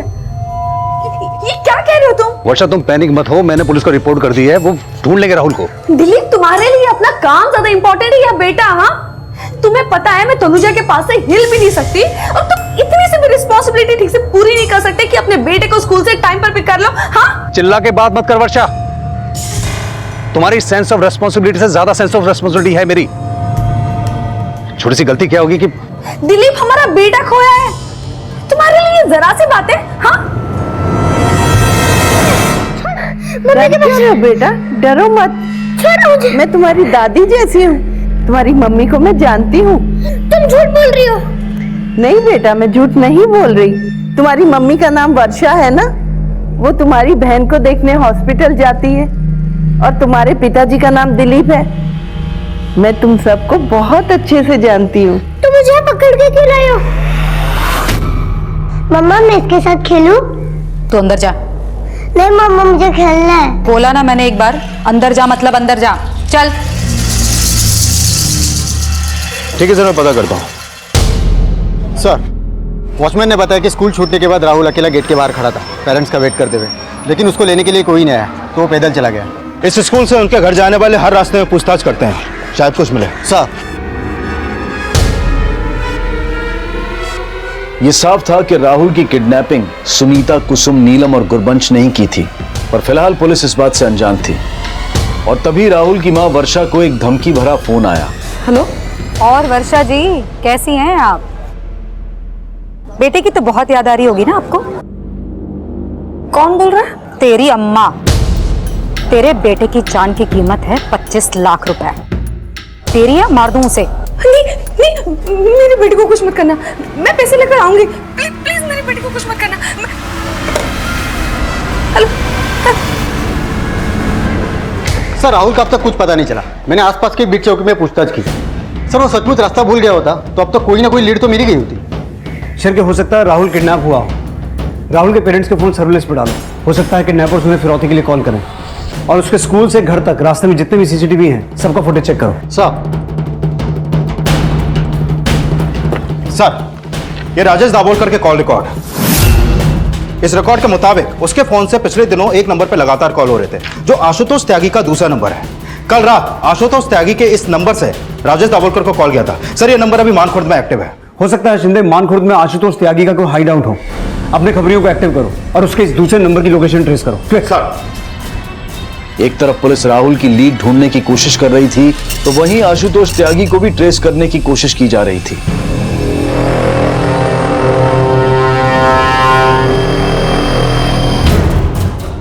और जल्द ही पुलिस ने आशुतोष को और उसके गैंग के कुछ लोगों को अरेस्ट कर लिया। बताता हूँ साहब, कुसुम के बाप ने हमको आनंद को उठाने की सुपारी दी थी साहब। उसी के कहने पर हमने आनंद को उठाया था साहब।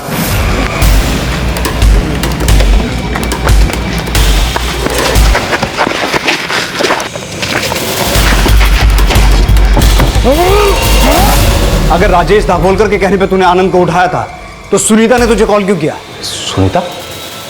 कौन सुनीता साहब? अच्छा सुनीता को नहीं जानता तू?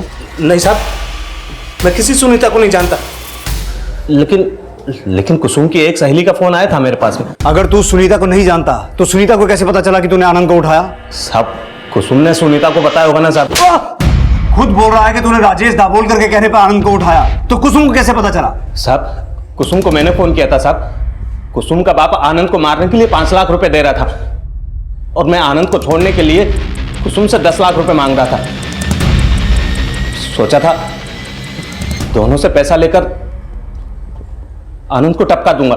तो दोनों से पैसा लेकर टपका दिया उसे? नहीं साहब, पैसा मिला ही कहां, इसीलिए तो उसकी दोस्त ने मुझे फोन किया था कि मैं 2-3 दिन रुक जाऊं ताकि वो मुझे 10 लाख रुपए दे देगी। हाँ बस मुझे 2-3 दिन की मोहलत और दे दो, मैं 10 लाख रुपए देने के लिए तैयार हूँ। लेकिन साहब उससे पहले आप आ गए, इसलिए आनंद को मारकर भागना पड़ा। और आनंद को मारने के बाद तो राजेश दाभोलकर से बाकी का पैसा लेने के लिए हमने फोन किया था साहब। चल मान लिया कि तूने आनंद को राजेश दाभोलकर के कहने पे उठाया, तो स्कूल के बाहर से बच्चा किसके कहने पे उठाया था? बच्चा? नहीं साहब, हमने किसी बच्चे को नहीं उठाया था साहब, हमने तो खाली आनंद को उठाने की सुपारी ली थी साहब। छोड़िए मुझे। अरे कहां ले जा रहे आप लोग? किया क्या है मैंने भाई, कुछ तो बताइए मुझे। क्या हो क्या रही है?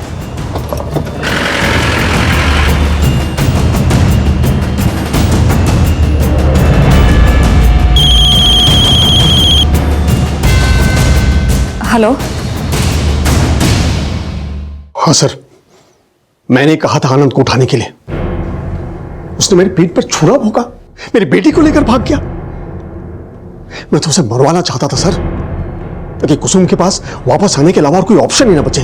हो सकता है कुसुम लौटकर तुम्हारे पास आ गई हो और तुम ही ने उसे छुपा के रखा हो। अरे नहीं सर, मुझे नहीं पता वो कहां है।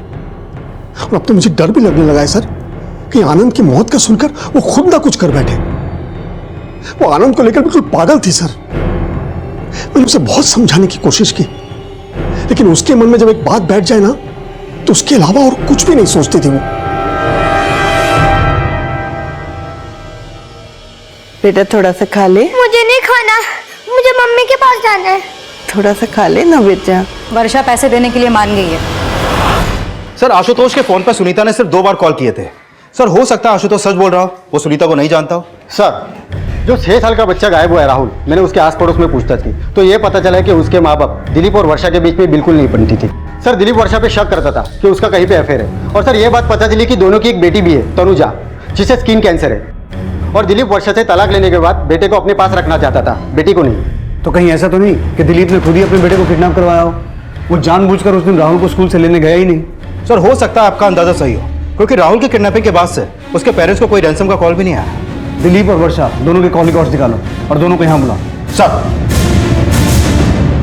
अगर मुझे जरूरी काम नहीं होता ना, तो मैं तुम्हें अकेले छोड़कर कभी नहीं जाती। मैं जल्दी से आने की कोशिश करूंगी। मम्मा कल से राहुल भी मुझसे मिलने नहीं आया, प्लीज उससे बुला दो, फिर आप लेट आओगे तो भी चलेगा।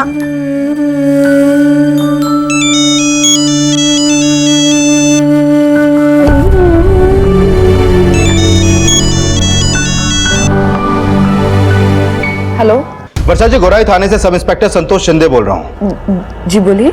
हमारे सर आपसे आपके बेटे की किडनैपिंग के सिलसिले में कुछ बात करना चाहते हैं। आप कब तक थाने आ सकती हैं? देखिए मुझे अभी ना बहुत जरूरी काम है, तो मैं अभी नहीं आ सकती। मैं आपको शाम को फोन करती हूँ ना।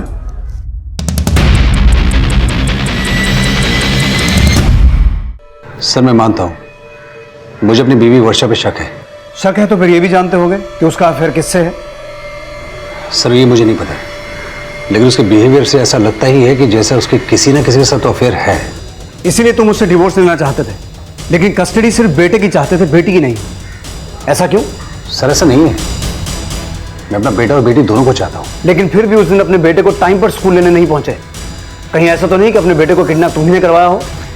सर आप क्या कह रहे हैं? मैं अपने बेटे को किडनैप क्यों करवाऊंगा? तो फिर कौन किडनैप करवा सकता है? किसी पे शक? सर अगर मुझे किसी पे शक होता तो मैं आपको पहले ही बताया था। बच्चे मुझे नहीं खाना, मुझे मम्मी के पास जाना है। हाँ लेके जाएंगे बेटा। मुझे नहीं खाना। अच्छा दूध पी ले बेटा, दूध पी ले थोड़ा। ए सुनीता, बच्चा इतना परेशान है, तू भी तो एक माँ है, छोड़ देते हैं उसे। क्या कहना चाहती हो मौसी? हाँ बिना पैसे लिए इसको छोड़ू?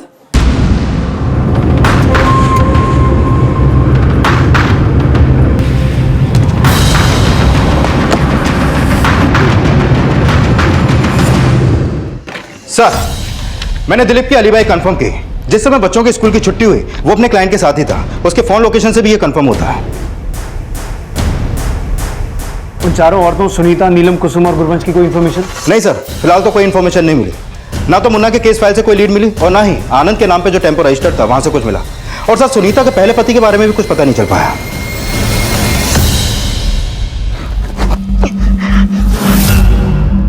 बेबे खोल दे, बेबे खोल देना। क्या हुआ मौसी? इसको देखकर अपने बेटे की याद आ रही है क्या?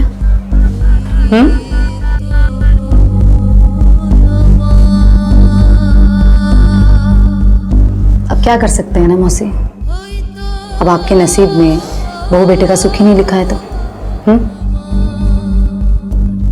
और कुसुम और मेरे नसीब में पति का। और ये नीलम अपने बाप के दिए हुए घाव झेल रही अब तक। पता है मौसी, हम लोग कभी भी बुरे नहीं थे, हमें हमारे हालातों ने बुरा बना दिया।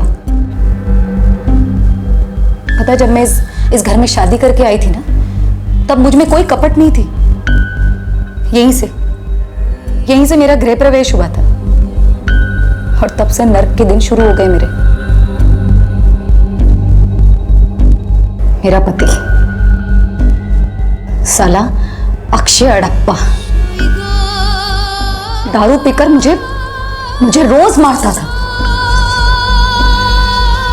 एक दिन मेरे अंदर की चंडी जागी और मैंने उसको मार दिया।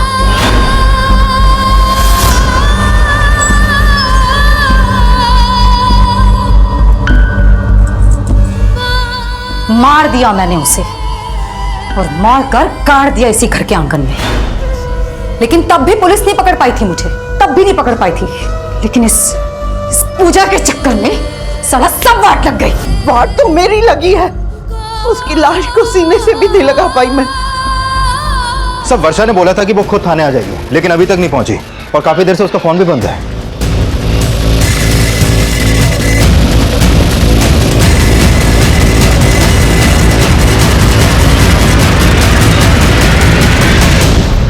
कहीं ऐसा तो नहीं किडनैपर्स ने वर्षा को कांटेक्ट किया हो, इसीलिए वो हमसे मिलना अवॉइड कर रही?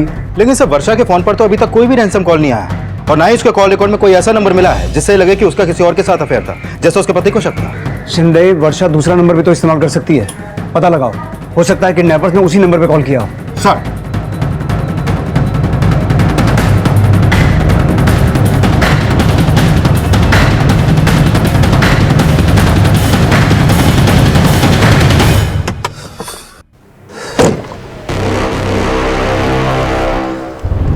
दोनों ने मिलकर डिसाइड किया था कुछ महीने नहीं मिलेंगे, फिर इस तरह फोर्स करके क्यों बुलाया यहाँ पर? जानती हो पुलिस कितनी अलर्ट है। विक्रम, मुझे तुम्हारी हेल्प चाहिए। हेल्प? कैसी हेल्प? विक्रम, मेरा बेटा किडनैप हो गया है और उन्होंने 25 लाख रुपए मांगे। क्या? अब तुम तो दिलीप को जानते हो ना, बेटा खो गया तो भी चलेगा लेकिन वो 25 लाख रुपए कभी नहीं देगा। प्लीज मेरी हेल्प कर दो, मेरे लिए 25 लाख रुपए अरेंज कर दो। सर एक एरिया की सीसीटीवी में राहुल की किडनैपिंग कैप्चर हुई है और ये किडनैपिंग सुनीता, नीलम, कुसुम और गुरबंश ने की है।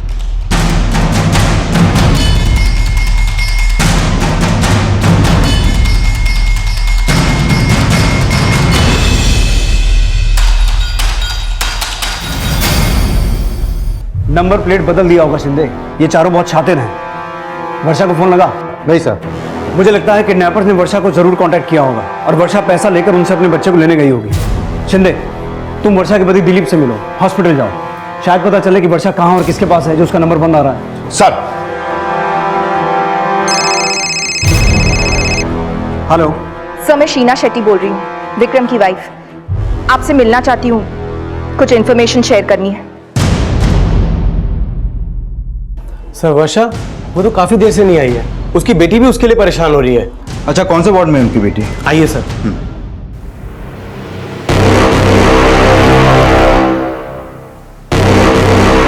तुम्हारी बीवी ने रिकॉर्ड किया है।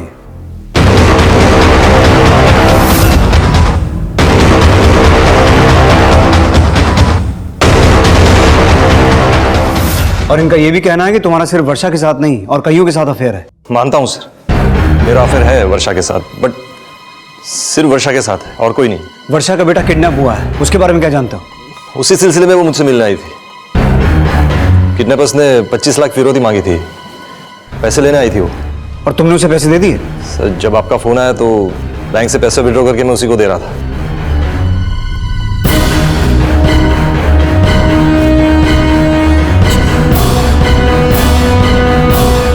हेलो मनीषा,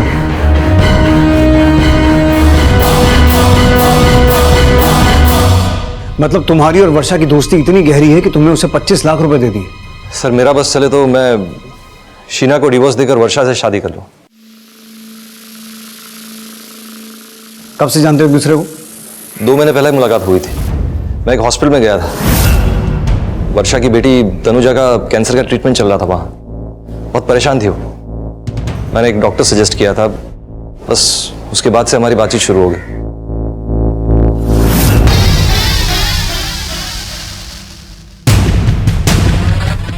मेरी मम्मा बहुत अच्छी है, मुझे स्टोरी सुनाती है और हमेशा मेरे साथ रहती है। Very good. और तुम्हारे पापा, वो मिलने आते हैं तुमसे? पापा कभी कभी मिलने आता है। अच्छा, और कौन कौन मिलने आता है आपसे? मम्मा की फ्रेंड्स पहले मिलने आती थी, लेकिन अब नहीं आती। फ्रेंड्स? कौन कौन सी फ्रेंड्स, नाम मालूम है आपको? नीलम आंटी, कुसुम आंटी, सुनीता आंटी और गुरुवंश दादी।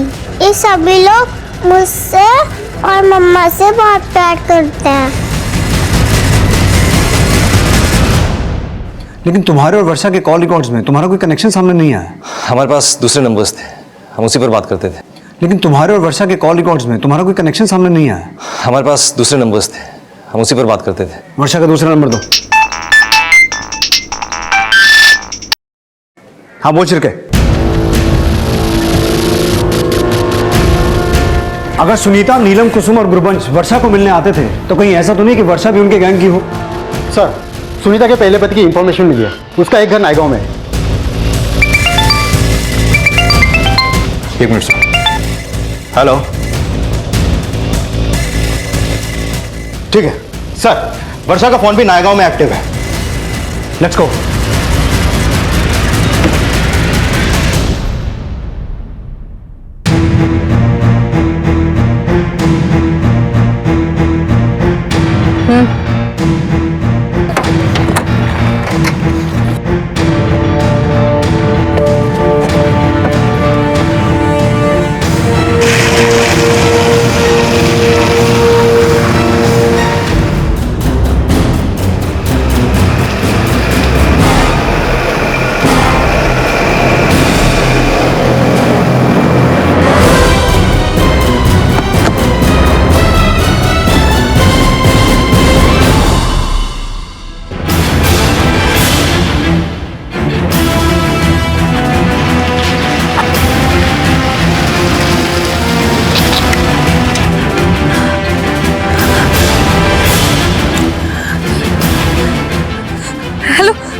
मैं पैसे लेकर आई, मेरा बच्चा मुझे दे दो। हाँ ठीक है, हम आ रहे हैं।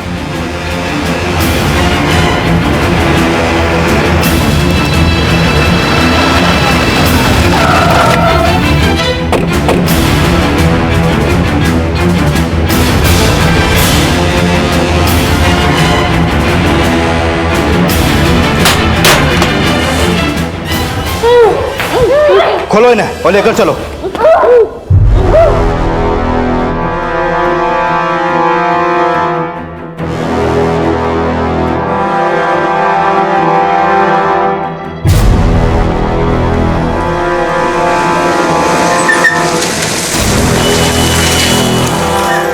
सर, कुसुम, गुरबंश और नीलम तीनों को अरेस्ट कर लिया हमने।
विक्रम 3 दिन के लिए दिल्ली गया है और उसकी बीवी भी मैके गई है, तो हम उसका घर साफ कर सकते हैं। ठीक है, लेकिन मैं तुम लोगों के साथ नहीं चल सकती क्योंकि विक्रम की बीवी के एब्सेंस में मैं वहां जाती रहती। अगर किसी ने मुझे वहां देख लिया ना तो हम सबके सब फंस जाएंगे। हम सबको वहां भेजकर ये वर्षा पिछली लूट का पैसा लेकर भाग गई और फिर हमें पैसे देने से भी इनकार कर दिया। मैंने वो पैसे अपनी बेटी के ऑपरेशन के लिए दिए। सोचा था कि विक्रम का घर लूटने के बाद जो भी पैसा आएगा उसमें एडजस्ट कर लेंगे, लेकिन इन्होंने विक्रम का घर लूटा ही नहीं। उस दिन पूजा भी तुम्हारे साथ थी और तुम सब विक्रम के घर चोरी करने गए थे, तो पूजा का मर्डर क्यों किया? मर्डर नहीं था, वो एक हादसा था। जल्दी कर। चल चल चलो, 10 मिनट में पूरा घर खाली करना है। बेबी पूजा। मौसी, मौसी धीमी आवाज में, किसी ने सुन लिया तो सब मरेंगे।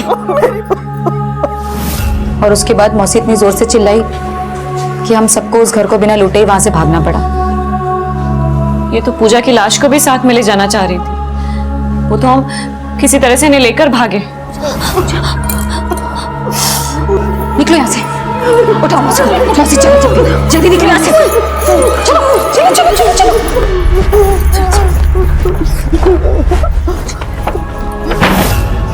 मैं ही अभागन हूँ, मेरी वजह से मेरी बहू मर गई। उसकी लाश को मैं गले से भी नहीं लगा पाई। अगर इतना ही पछतावा था तो सच आके बताना चाहिए था हमें। बता देती साहब, बता देती। अगर मुझे अपने बेटे की फिक्र ना होती तो।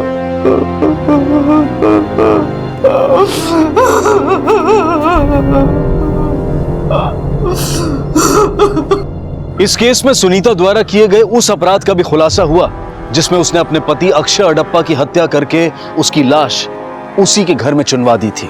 सुनीता ने कहा कि उसका पति उसके साथ ज्यादतियां करता था और इन्हीं ज्यादतियों ने उसे उसकी हत्या के लिए उकसाया। लेकिन सुनीता ने वर्षा, नीलम, कुसुम और गुरबंश को जिन अपराधों के लिए उकसाया, क्या उसके लिए सिर्फ सुनीता को दोषी ठहराना सही होगा? दोष गुरबंश और पूजा का तो है, और दोष ड्रग एडिक्ट दर्शन का भी है, जिसकी बुरी आदतों ने उसकी मां और पत्नी को इस हताशा से भर दिया कि अपने घर को चलाने के लिए उन्हें किसी दूसरे का घर लूटना भी ठीक लगा। कुसुम के पिता राजेश कुसुम की नियति के लिए उतने ही दोषी थे जितने नीलम के पिता ब्रजेश नीलम की नियति के लिए। वहीं अगर वर्षा का पति दिलीप अपनी कैंसर पीड़ित बेटी को अपना बोझ न समझकर उसके इलाज को अपनी जिम्मेदारी समझता, तो गुरबंश, पूजा, कुसुम और नीलम के साथ साथ वर्षा भी सुनीता की विनाशकारी सोच का शिकार न बनती। अब मैं अनूप सोनी आपसे विदा लेता हूं, फिर मुलाकात होगी अगले एपिसोड में एक और चौंका देने वाले केस के साथ। तब तक अपना और अपने परिवार का ख्याल रखें और देखते रहें क्राइम पेट्रोल डायल 100। सबक एक को सीख हम सबको। जय हिंद। इस तरह के और भी एपिसोड देखने के लिए हमारे चैनल को सब्सक्राइब करें और बेल आइकन दबाना ना भूलें।